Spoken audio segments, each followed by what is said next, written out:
They say you can decipher the entirety of a man's character by observing how he treats someone who can do absolutely nothing for him. Over my 69 years on this earth, I have found this to be a devastatingly absolute truth. People look across a room at a quiet old man in a faded, simple flannel shirt, and they see nothing worth respecting. They see a blank slate to project their own arrogance upon. For the past 3 years, my son-in-law, Julian Sterling, looked at me and saw exactly that. A harmless, retired gardener who peaked entirely too early. A man whose only remaining purpose was pottering around the backyard and driving a battered, silver-adjacent 2005 Ford Crown Victoria with a rusted quarter panel. Julian wore his custom-tailored suits like armor and spoke of his trips to Monaco as if the destination itself granted him nobility. He thought he was the ultimate self-made success story, especially when a massive, anonymous financial miracle cleared his crushing medical debts 4 years ago. An event he loudly chalked up to heavenly luck and his own destined greatness. What Julian never suspected, what his arrogant mind could never fathom as he smiled condescendingly down at my scuffed shoes, was that the anonymous entity who cleared his debt, the invisible hand that structured his entire world, and the sole owner of the $3.5 billion Vantage Capital Group he so desperately wanted to impress, was the exact same old man holding the garden shears. I didn't dress down because I lacked options. I dressed down because I wanted to see exactly who he was when he thought nothing was at stake. My name is Arthur Vance, and this is the story of what happens when patience finally turns into a verdict. If you appreciate quiet truths, deep human character, and stories about the silent forces that shape our lives, take a brief moment to subscribe to the channel. It costs nothing, but it means everything to an old storyteller.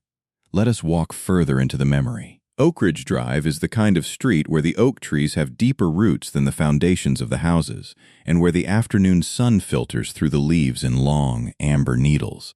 It is a quiet pocket of the American South where time doesn't march forward so much as it drifts. On Sunday mornings, you can still hear the distant chime of the Methodist church bells, and neighbors still wave to each other from their porches, not out of obligation, but because they genuinely care if you're doing well. For 31 years, I have lived in the same white clapboard house with the wraparound porch and the slightly squeaky screen door. To anyone driving past, I am just Arthur Vance, the quiet, retired fellow who spends too much time deadheading his hydrangeas and talking to the birds.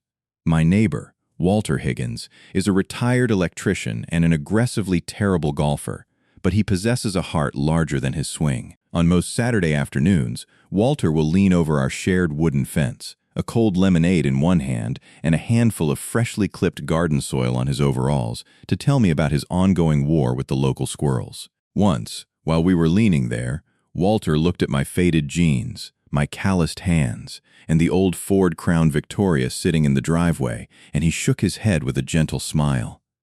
"Arthur," he said, "you are the most unfancy fella with a decent savings account I've ever met." I told him I just like to keep things simple. He laughed. I laughed, and we spent the next 20 minutes discussing the best fertilizer for heirloom tomatoes before I went back inside. What Walter didn't know, what my Sunday morning church friends didn't know, and what the eager young salesmen at the local dealerships could never guess when they tried to push me into a newer, shinier vehicle, was that my simplicity was an active, deliberate choice. Behind the modest facade of my life lay Vantage Capital Group. I built that company brick by brick, phone call by phone call, over 40 years of waking up before the birds and going to bed long after the streetlights had flickered to life. Today, Vantage Capital Group is a private equity and real estate behemoth with holdings stretching across 4 states and 3 international borders, valued conservatively at $3.5 billion. Yet, you will not find my name in any glossy business magazine. There is no Forbes profile detailing my journey to the top, no charity gala where my face is plastered onto a massive silk banner, and no corporate headquarters bearing my family name. I structured the parent companies through layers of legal entities so dense that my name only appears on documents that require a fountain pen and a quiet room. I learned a long time ago from my father that visibility is often confused with value, but the two rarely walk hand in hand. True strength doesn't need to shout to be recognized. It sits quietly in the corner, watching, waiting, and knowing exactly what it is capable of. But Vantage Capital Group, with all its billions and its sprawling steel towers, is not the finest thing I ever built. That title belongs solely to my daughter, Evangeline. She is 32 years old, and she carries the kind of warmth that can make a cold room feel like a Sunday afternoon.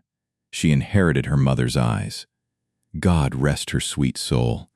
And she possesses a laugh that starts out low and quiet before entirely capturing everyone within earshot before she even realizes it's happened. When she was just 7 years old, she sat at our old wooden kitchen table and negotiated an extra 30 minutes of television time using a flawlessly structured 3-point argument. I remember sitting there, looking at her serious little face, thinking, "This child is going to be formidable one day." I was right. She grew up to be sharper than me, kinder than most, and completely untainted by the material obsessions of the modern world. Because of who I am, Evangeline grew up with access to circles she didn't even realize were exclusive. She met men of immense wealth, young men who wore their trust funds like badges of honor and believed the world owed them an audience. Among them was Preston Davenport, the heir to one of the most formidable shipping empires on the East Coast. Preston was a young man whose entire existence was a loud announcement of status. One evening, after a charity dinner where our paths crossed, I happened to be standing on the dimly lit terrace of the country club, enjoying the quiet night air, when I saw Preston and Evangeline walking near the rose garden. Preston was in the middle of a grand, rehearsed declaration. He spoke of his family's upcoming yacht trip through the Mediterranean, the penthouse apartment in Manhattan his father had just purchased for him, and the lifestyle he could provide for her.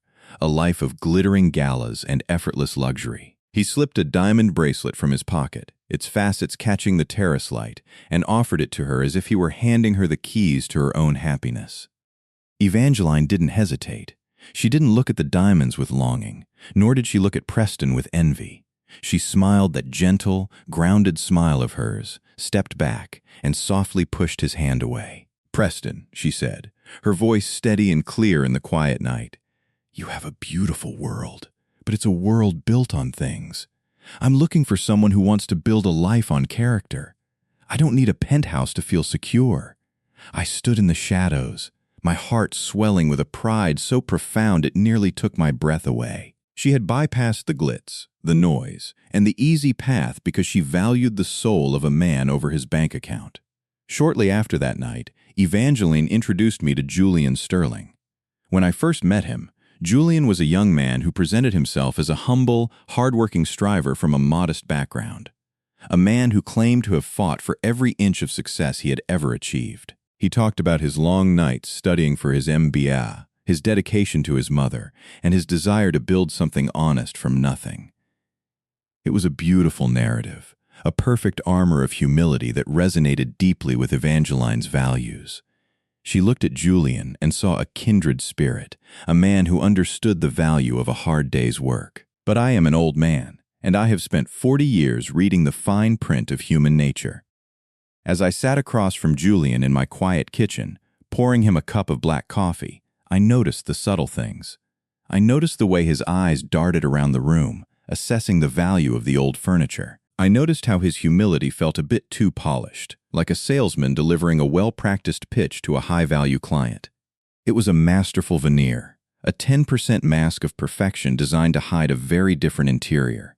I loved my daughter too much to interfere with her heart, but I loved her too much to leave her unprotected. If Julian was truly the man of character he claimed to be, a little pressure would only refine him. If he was a fraud, the weight of his own ambition would eventually crack the mirror. I decided right then, as I smiled politely and passed him the sugar bowl, that I would grant him the exact opportunity he claimed to crave. I would place him in a position of real power within Sterling Logistics, a solid, vital subsidiary of my own Vantage Capital Group, through an entirely independent, blind recruitment process. I would give him the stage, the resources, and the title. I would test my future son-in-law not by denying him, but by giving him exactly what he thought he wanted, and then I would sit back, tend to my roses, and watch who he chose to become when the lights were bright. Every significant life is built on small, quiet moments, what I like to call emotional bricks. You don't build a relationship with a massive, sweeping gesture. You build it day by day, choice by choice, in the quiet spaces where no one else is looking. For me, those bricks were always laid for Evangeline. When she was just 9 years old, during the bitter winter storm of 1999, the power grid in our county failed. The house grew so cold you could see your own breath inside the kitchen. I remember sitting by the fireplace, working under the dim light of a kerosene lamp, using my clumsy, wood-calloused fingers to knit a thick, navy blue wool sweater for her. It wasn't perfect.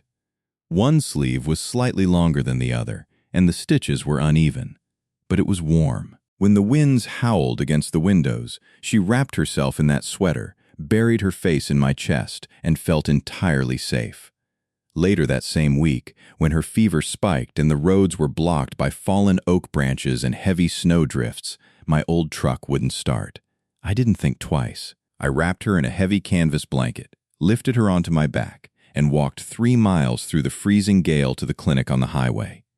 My boots were soaked, my ears were numb, and my chest burned with every breath. But as long as I could feel the steady rhythm of her heart against my shoulder, the cold didn't exist. A father's love in our part of the country isn't something you talk about over dinner.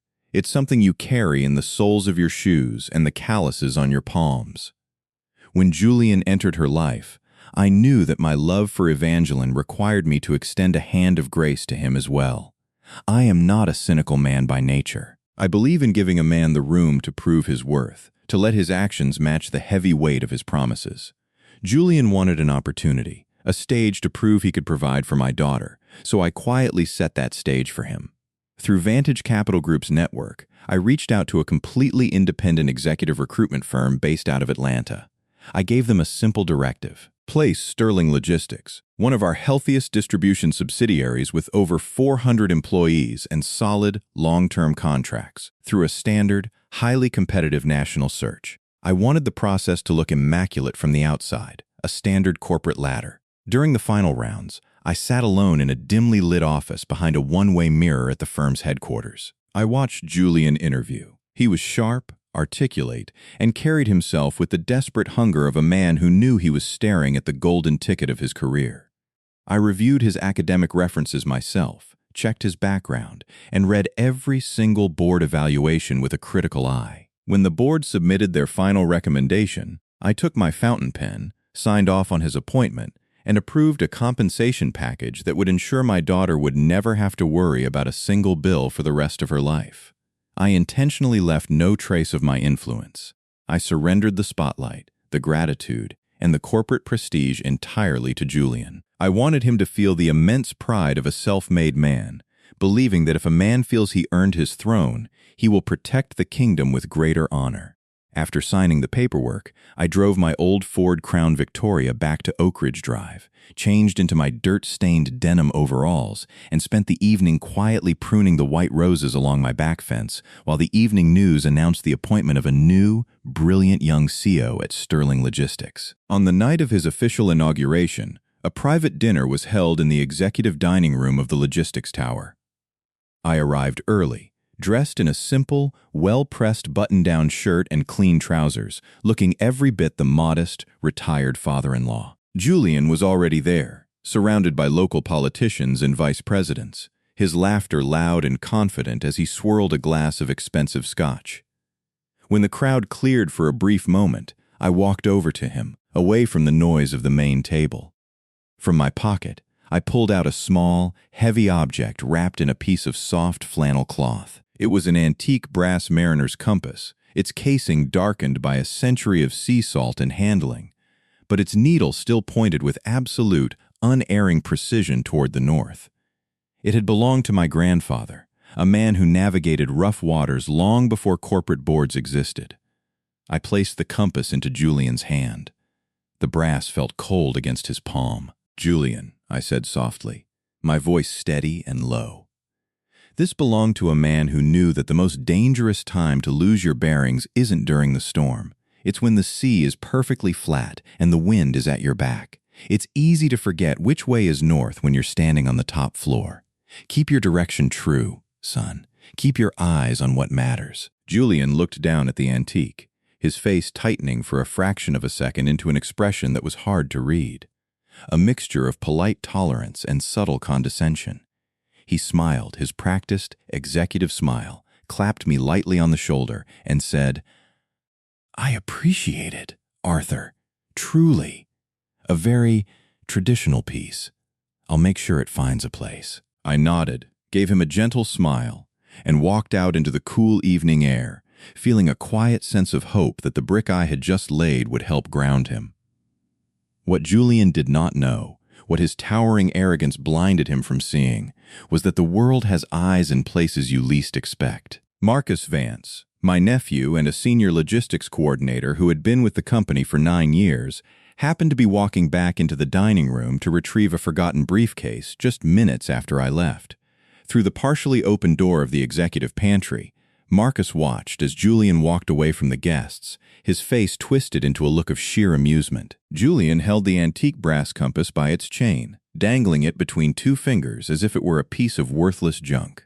He leaned over the large stainless steel industrial trash bin near the service entrance, flipped his wrist, and let my grandfather's compass drop heavily into the garbage among the discarded wine corks and leftover steak bones. He didn't look back. He simply adjusted his silk tie in the reflection of the stainless steel, smoothed his jacket, and walked back out to receive the applause of the room. Marcus did not retrieve the compass immediately, nor did he confront Julian. He knew the rules of my house. He waited until the catering staff cleared the room, fished the heavy brass piece out of the trash, wiped it clean with a linen napkin, and placed it safely inside his glove compartment. The next morning, Marcus sat at my wooden kitchen table, laid the compass gently next to my black coffee, and told me exactly what he had seen, his voice tight with quiet anger. I didn't storm out. I didn't call the board. I didn't fire Julian. I simply picked up the antique brass, felt the familiar weight of it in my palm, and looked out the window at the morning fog rolling over the oak trees. My father used to tell me that if you want to know what a man is made of, you don't look at how he acts when he's trying to get what he wants. You look at what he throws away once he thinks he has it. Julian had just thrown away the only true guidance he had been given. I placed the compass safely back into my desk drawer, took a slow sip of my coffee, and realized that the test had officially begun. The bricks were all laid, and the foundation was set. Now, all I had to do was wait and see if the house Julian was building would stand the test of the wind. Success, when handed to a man without the scars to match it, acts like a magnifying glass on his deepest flaws. Over the next 2 years, I watched Julian's sterling ascend within Sterling Logistics, and with every quarterly profit increase, the polished veneer of the humble, hard-working young man began to flake away. He traded his quiet confidence for a loud, grating arrogance. His suits became flashier, his watches grew larger, and he took to steering every single conversation at family dinners toward his golf handicap or the absolute necessity of vacationing in Monaco. He began to look at me, not with the respect of a son, but with the mild, amused tolerance one reserves for a piece of old, outdated furniture. To Julian, I was just Evangeline's dad, a harmless, sweet old fellow who had peaked entirely too early in some forgotten era, an old man whose world had shrunk to the boundaries of his garden and the sputtering engine of his 2005 Ford Crown Victoria. I never corrected him. I just took my slow sips of black coffee, nodded politely, and let him believe he was the smartest man in the room. The turning point arrived on a rainy Tuesday afternoon. I had stopped by the Sterling Logistics headquarters, completely unannounced and dressed in my ordinary canvas jacket, to handle a minor, routine property lease renewal through one of my blind holding company representatives. I was entirely invisible in that building. Just an old man walking down the carpeted corridors whom the young, busy executives didn't even look at twice. As I approached the quiet hallway near the corner office of the executive suite, I heard Julian's voice carrying through a heavy, partially open mahogany door. He was speaking with his senior vice president. "Evangeline's dad?" Julian was saying, and I could hear the thick, condescending smile in his voice. "Oh, Arthur is harmless. Poor old guy. He's the classic definition of someone who used up all his luck 40 years ago. Now he just potters around his little garden, obsessed with his roses, and insists on driving that absolute eyesore of a Ford. honestly, it's an embarrassment to park it in the driveway. Evangeline feels this intense, overwhelming responsibility to look after him, which carries a lot of emotional baggage for us as a couple.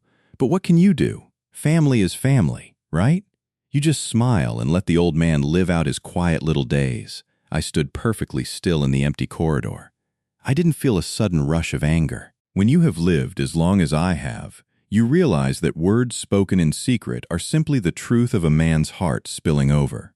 I straightened my jacket, turned around, and walked quietly back toward the elevators, letting those words settle deep into my mind.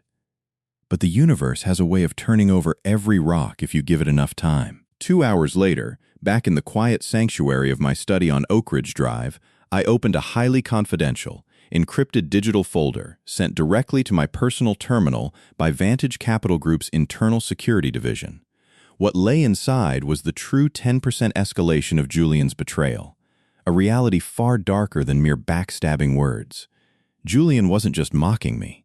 He was actively betraying the very foundation that fed him.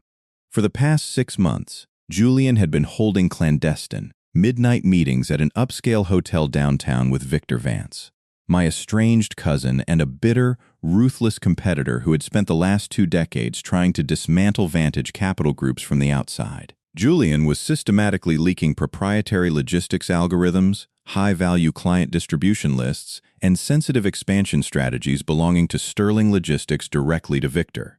They were quietly structuring an independent, rogue entity. Julian's grand vision was to completely hollow out Sterling Logistics from the inside, trigger a massive corporate collapse that would devalue the subsidiary, and then launch his own company using Vantage Capital Group's assets, reputation, and infrastructure. He believed he was completely untraceable, hiding behind private servers and burner phones. I leaned back in my old leather chair, looking out at the rain washing over the oak trees in my backyard. My father used to say, "William, the river doesn't fight the rock. It just keeps moving, and eventually, the rock is gone." Julian believed he was a brilliant architect mapping out a corporate coup. He had completely forgotten that you cannot steal a house in secret when the very air you breathe inside it belongs to the man you are hiding from. I closed the file, smiled a very quiet, very certain smile, and decided that the season of waiting was drawing to an end. The trap was set, and Julian had just walked right into the center of it. The Hampshire estate of Harrison and Eleanor Sterling sat at the end of a perfectly manicured cul-de-sac in Westfield, looking less like a home and more like a fortress built out of white marble and sheer insecurity. When I pulled the old Ford Crown Victoria into their sweeping gravel driveway on that damp Saturday evening, it stuck out like a charcoal smudge on a pristine sheet of paper. A young man wearing a crisp waistcoat took my keys with an expression that shifted rapidly from professional hospitality to quiet, judgmental calculation. I simply smiled, told him the steering wheel had a slight pull to the left, and walked toward the towering mahogany double doors. Harrison Cross opened the door himself. He was a tall man, silver-haired and broad-shouldered, carrying himself with the practiced posture of a retired investment banker who was accustomed to buying a room's attention before he even spoke. He wore an expensive velvet smoking jacket, the kind of casual luxury meant to show you how effortlessly rich you are. Beside him stood Eleanor, her throat draped in understated diamonds that were designed to look subtle but succeeded only in shouting their exact retail price to anyone paying attention. "Arthur, darling!" Eleanor cried, stretching out both hands to take mine with that exaggerated, theatrical warmth that wealthy people use to substitute for genuine affection. "Look at you, just as sweet and unpretentious as Evangeline described. Come in, sweet, unpretentious." I filed the words away behind a polite nod. In their vocabulary, those were code words for harmless, simple, and poor. We moved into the formal dining room, a space dominated by a massive crystal chandelier that cast fractured, cold light across a table laden with heavy sterling silver and porcelain plates. Julian sat beside Evangeline, looking immaculate in a tailored charcoal suit, his hand resting over hers with an air of absolute possession. As the multi-course dinner progressed, the conversation quickly turned into a choreographed exhibition of their material achievements. Harrison spoke loudly about his recent golf trip to Scotland and the volatile nature of the markets, while Eleanor drifted into a lengthy, rehearsed monologue about their summer villa in Monaco, deliberately emphasizing the names of exclusive clubs as if the geography itself granted them entry into a higher echelon of humanity. Throughout it all, Julian held court, nodding along and occasionally throwing a patronizing glance in my direction. "Arthur," he said, swirling a glass of high-end Cabernet, "you really should consider traveling more. I know Oak Ridge Drive is peaceful, but a man needs to see the world before he gets too old to enjoy it. Monaco has a certain energy." "Of course, you'd have to leave the Ford at home." The table erupted into light, polite laughter. Harrison smiled into his wine. Eleanor chuckled behind her silk napkin. Evangeline's face tightened, her fingers gripping her fork a little too tightly. But I caught her eye from across the table and gave her a slow, barely perceptible shake of my head. I didn't correct them. I asked polite questions about the weather in southern France. I complimented the texture of the roasted lamb. I allowed them to pull the invisible walls of their superiority completely around me, wearing my simple, pressed button-down shirt like a cloak of utter invisibility. But a dinner like that is never just a dinner. It is a prologue. When the dessert plates were cleared, Harrison reached into the leather brief, sitting on the floor beside his chair. The casual, wealthy atmosphere shifted instantly into something transactional, something cold and sharp.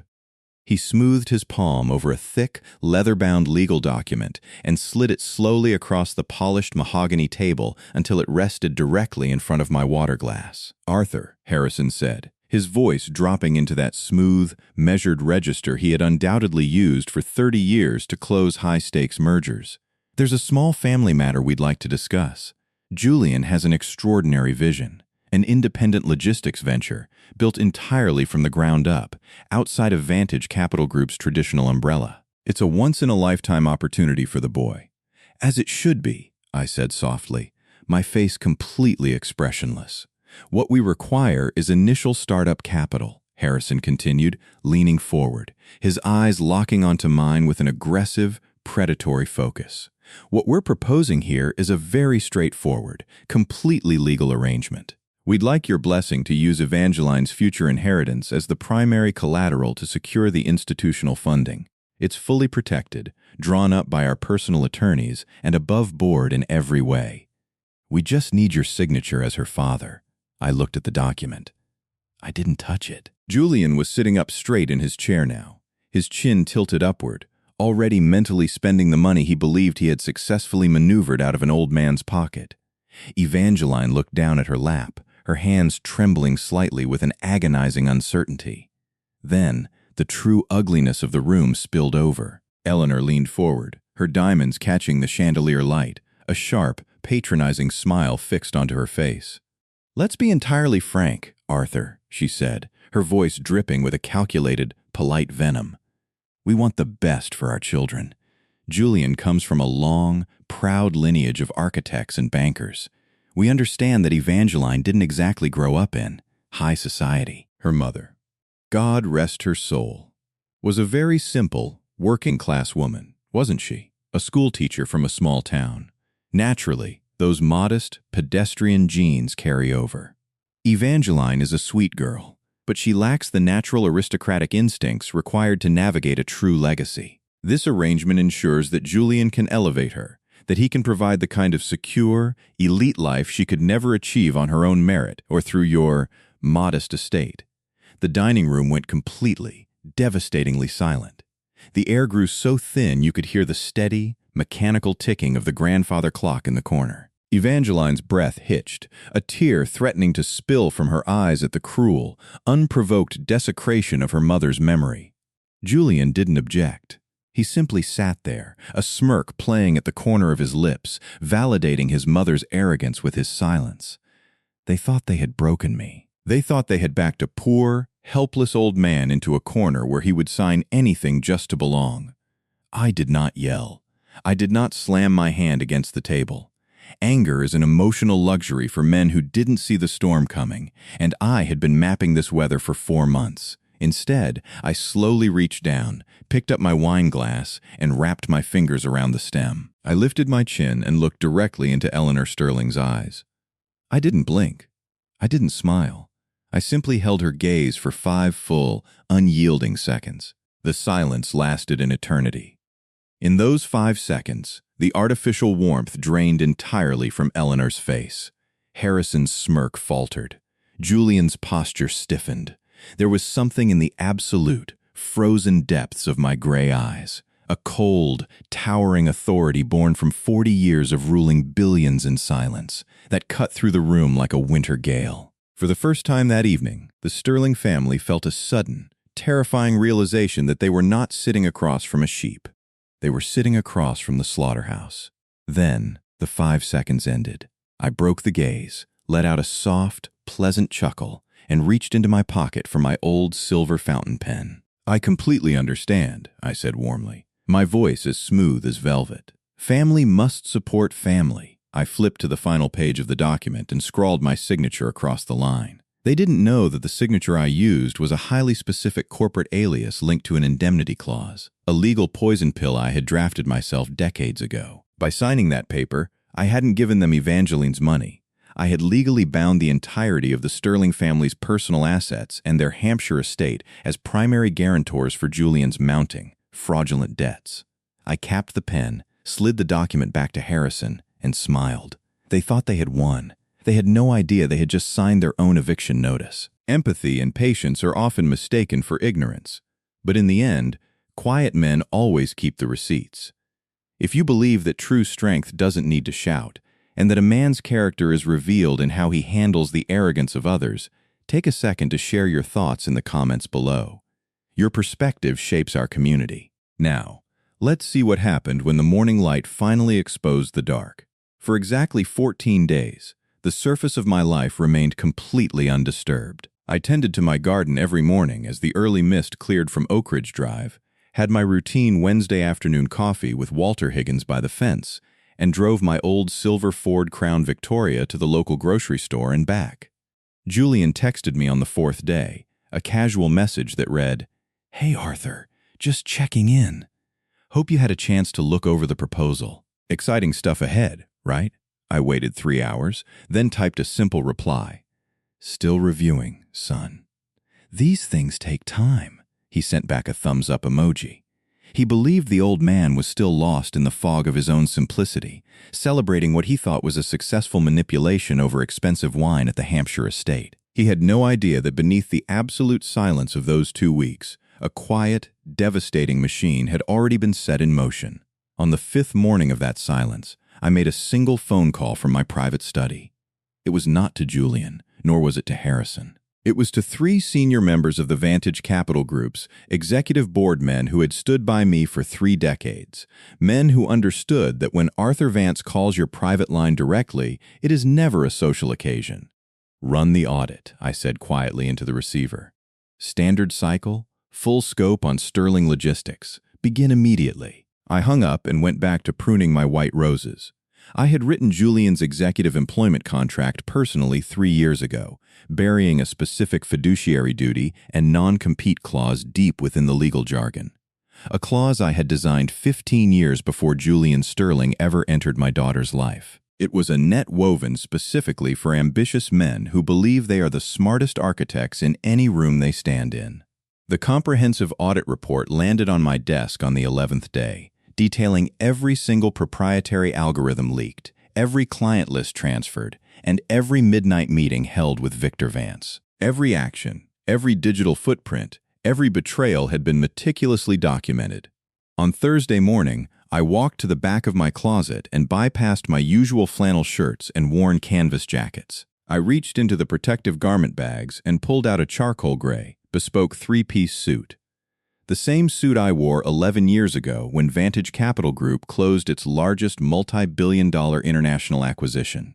I pressed it slowly, buttoned the vest, adjusted the silk tie, and put on my heavy gold signet ring. When I looked in the mirror, the retired gardener from Oak Ridge Drive was gone. In his place stood the founder of a corporate empire, an old man who had spent 40 years commanding rooms in absolute silence. I got into the Ford Crown Victoria and drove to the headquarters of Sterling Logistics. I parked the battered Ford directly in the executive space out front. the one with the small bronze placard that read, "Reserved for Vantage Capital Group." It was a space Julian had driven past 3 times a week for 3 years without ever asking whose name truly belonged to it. I walked through the glass lobby, my leather shoes clicking heavily against the marble floor. The security guards, who usually ignored the old man in the denim jacket, stood up straight, their faces paling as they recognized the legendary founder they had only seen in secure company handbooks. I entered the grand boardroom at the top floor and sat at the absolute head of the massive mahogany table. Vantage Capital Group's chief legal counsel sat to my right. 3 senior board members sat to my left. The thick, leather-bound audit file rested directly in front of my hands. We waited in absolute silence for exactly 4 minutes until the heavy double doors swung open. Julian walked in, carrying his usual confidence like a coat, an expensive leather portfolio tucked under his arm, his laughter echoing slightly as he turned to speak to his secretary. He was arriving for what he believed was a routine quarterly check-in. He scanned the room, his eyes taking in the stern faces of the board members, the presence of the corporate attorneys, the legal documents laid out across the table, and then, finally, his gaze landed on me. I watched the understanding move across his face in slow motion, floor by floor, a devastating realization striking him like a physical blow.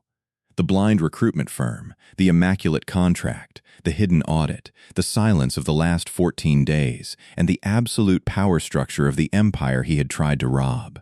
Every single piece of the puzzle arrived in his mind all at once. The silence in that boardroom lasted 10 full seconds. I let every single one of those seconds land heavily on his shoulders. "Sit down, Julian," I said, my voice incredibly quiet, yet filling every corner of the room with an undeniable authority. His knees seemed to weaken slightly as he pulled out a chair and sat down, his leather portfolio slipping onto the table. The sharp, arrogant executive from the Hampshire dinner had completely vanished. "I am going to say this exactly once," I continued, looking directly into his eyes. "Not because I am angry. I want you to understand that completely. I am not angry.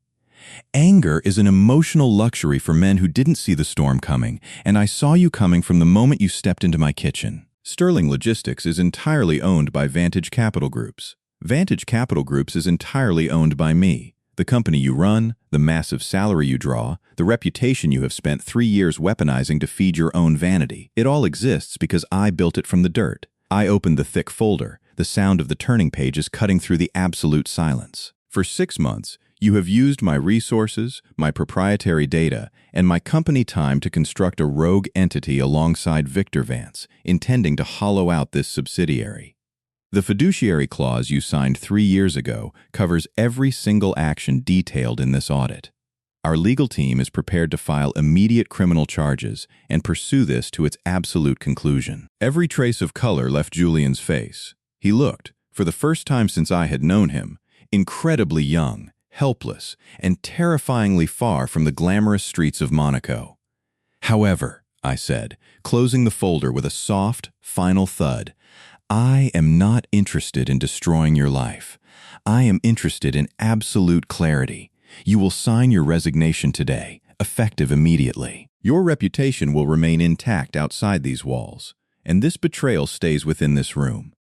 Or we proceed legally, and everything in this file becomes public record before the sun sets." Julian looked at the neutral, cold faces of the board members, then at the lawyers, and finally back at me. I saw something in his eyes that I had not anticipated. Not anger, not defiance, but a deep, crushing sense of genuine shame. It was the quiet terror of a man who had finally seen his own reflection with complete clarity and loathed what he found. "I'll sign," he whispered, his voice trembling as he reached for the pen. "Good," I said, standing up and slowly buttoning my charcoal jacket. "But there is one final matter we must conclude. The proposal your father presented at the Hampshire dinner. The arrangement to use Evangeline's inheritance as collateral for your rogue venture." I leaned down slightly, resting my calloused hands on the polished wood of the table. I let that document sit on my counter for exactly 1 second. My attorneys transferred Evangeline's entire inheritance this morning directly into a private, irrevocable trust under her name alone, requiring her signature and her signature only. The money you and your parents planned to manipulate no longer exists where you believed it did. I walked toward the double doors, pausing with my hand on the handle to look back at him one last time. The agreement your parents eagerly forced me to sign was not a collateral release. It was a beautifully structured debt swap indemnity contract drawn up by Vantage Capital Group Primary Legal Division. By signing it, Harrison and Eleanor legally bound their personal assets and their entire Hampshire estate as the primary guarantors for the multi-million-dollar fraudulent loans you secretly secured for your rogue company. Because your company has just been legally dismantled, those loans are now default liabilities. As we speak, federal marshals are placing a legal freeze on the Hampshire estate. Your parents are officially bankrupt, Julian. I looked at his shattered expression and felt no malice, only the cold weight of justice. I will not put them or you in a prison cell. I prefer to let the three of you live in the quiet reality of the simple, unpretentious world you so deeply despised. Tell Eleanor I said thank you for the dinner. The lamb was truly excellent. I walked out of the building, changed back into my comfortable clothes, and drove home in the old Ford Crown Victoria, the engine settling into its familiar, steady hum as I turned onto the quiet, oak-lined pavement of Oak Ridge Drive. The gravel of Oak Ridge Drive crunched softly beneath the tires of the Ford Crown Victoria as I finally pulled into the driveway. The afternoon sun had dipped below the line of ancient oak trees, casting long, soft shadows across the porch. I sat in the driver's seat for a quiet moment, listening to the familiar, ticking metal of the engine cooling down in the evening air. For nearly 40 years, I had walked through the world as a ghost within my own creation, carrying the immense weight of an empire in absolute silence. But as I stepped onto the creaking wooden boards of my porch and opened the screen door, none of that mattered. The boardroom, the billions, and the fallen house of Sterling faded into the background. I walked into the kitchen, turned on the stove, and poured 2 cups of hot chamomile tea into 2 old, chipped ceramic mugs, placing them on the worn surface of the wooden kitchen table where my daughter had learned to read.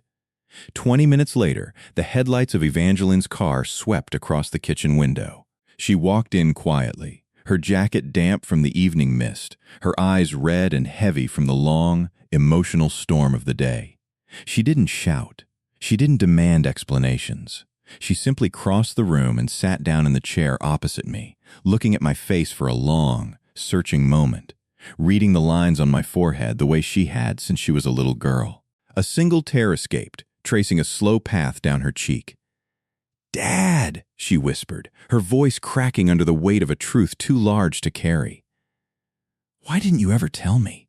All those years, the towers, the money, the contracts. Why did you let me believe you were just a retired gardener living on a modest pension?" I reached across the table and wrapped my rough, calloused hand over hers, feeling the steady warmth of her fingers.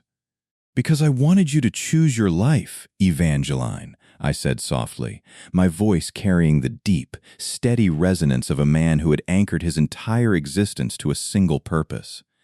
"I never wanted your world to be chosen for you by the shadow of what I own. Money can build walls, and it can buy audiences, but it can easily hollow out the soul of a family.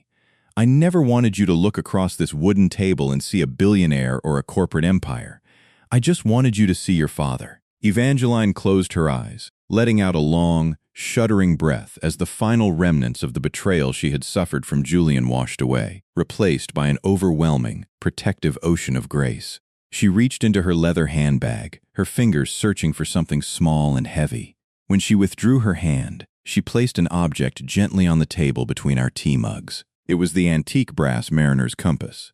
The casing was scuffed, and a small smudge of dirt still clung to the hinge, but the needle within rested perfectly, pointing unyieldingly toward the north.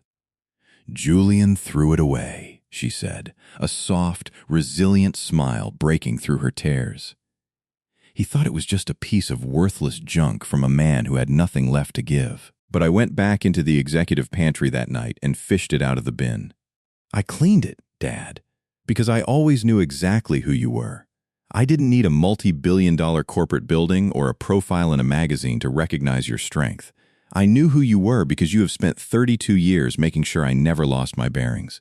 You never let me lose my way. You are my north." I picked up the cold brass, the familiar weight of my grandfather's legacy settling back into my palm, and in that quiet kitchen, surrounded by the simple things we loved, the circle was finally complete. The wound had been opened, the justice had been delivered, and now, in the quiet shelter of home, the healing was absolute. True strength doesn't need to shout. It doesn't need to shout to prove its existence. It doesn't require a tailored suit, a luxury vehicle, or the loud announcement of a title to possess real value. Real power lives in the quiet choices we make when we think no one is watching, in the patience that waits for the truth to surface, and in the boundaries we build to protect the people we love. Thank you for sitting by the fire with me through this memory today. If this story spoke to your heart, and if you believe that character will always outlast arrogance, take a moment to hit that like button and subscribe to the channel. It helps us keep these honest, family-centered stories alive. Until the next sunset, keep your direction true and take care of each other.